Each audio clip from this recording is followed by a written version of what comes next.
This is how to do an Erector Spinae plane block. Let's start with what you'll need.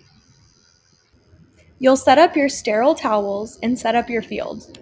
You'll need a 30 cc syringe, chlorhexidine, a saline flush, your anesthetic of your choice, ultrasound probe cover and gel, sterile towels, and then for your needles, you'll need a blunt tip that you'll draw up your anesthetic with, a 25 gauge if you want to inject a little lido beforehand, and a nerve block needle and tubing. Let's talk about how to perform this block. Grab your ultrasound and set it to the nerve or MSK preset. And you're going to cover your ultrasound probe with your sterile cover and use your ultrasound gel. Now let's look for our landmarks. Scanning from most medial to lateral, you'll have the spinous process in the center. Sliding a bit laterally, you'll see the transverse process. Even more lateral, you'll see the ribs and pleura.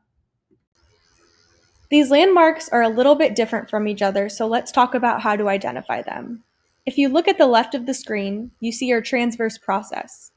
This is more of a squared off top, whereas if you look to the right, your ribs are more circular. You can also see the pleural line beneath the ribs, and with the transverse process, you should not be seeing the pleura underneath. Another good thing to bring up here is that your transverse process is going to be more medial than your ribs and pleura are. If you look at the left of your screen, your transverse process is there, and you can see where you're going to inject your anesthetic, just below the erector spinae muscle. If you look to the right, you can see the erector spinae, but you see your ribs, so you're going to try to avoid this view. This ultrasound shows the difference between your transverse process and your ribs. You can see that the ribs are more circular and the transverse process is flatter. You'll see a step down when going from the transverse process to the rib, and you can also see the pleural lung sliding here.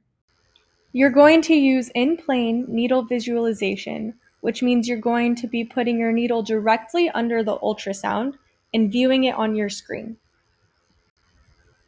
Don't forget to pre-flush your needle so that no air gets injected into the patient. If you want to do the saline test, which means injecting a bit of saline before you inject your anesthetic to ensure you're in the right place, this is how to do it. You hook up your saline and then you hook up your anesthetic. Here we are using our in-plane needle visualization to guide our needle to the proper location. This is the saline test. This means we're injecting a bit of saline before we inject our actual anesthetic to ensure we're in the proper location. After your saline test confirms you're in the right spot, you're going to inject the rest of your anesthetic. After injecting the rest of your anesthetic, you'll see an area of hypoechoic material, which is your anesthetic, and you'll see this above your transverse process and below your erector spinae. That means you've done it correctly.